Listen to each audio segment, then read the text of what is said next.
తెలంగాణ ఏ ఎన్నిక జరిగినా ఇవాళ ఏదో 10 మందికి సంబంధించింది ఏదో సుప్రీంకోర్టు ఏదో చెప్పింది 3 నెలలలోపు నిర్ణయం తీసుకోవాలని చెప్పారు.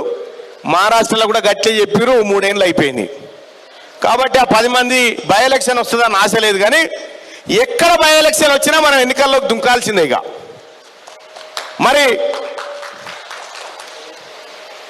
మాకు ఓసీల్లో ఉన్నటువంటి పేదలు కావాలి, మాకు వాళ్ళ అభ్యున్నతి కావాలి, మాకు వాళ్ళని కూడా అందులో తిండికి గతి లేనటువంటి పేదవాళ్ళు కూడా ఉన్నారు సుమా. అగో వాళ్ళని హక్కున చేర్చుకుంటాం, వాళ్ళ జీవితాలు పైకి తీసుకొస్తాం, ఇది మా బాధ్యత. అలాగే రేపొద్దున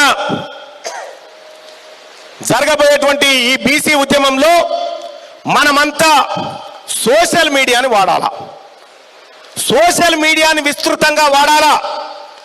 ఎక్కడ అవకాశం వచ్చినా మన వాదాన్ని వినిపించాలా, ఎక్కడ చర్చ జరిగినా మన గొంతును కదిలించాలా.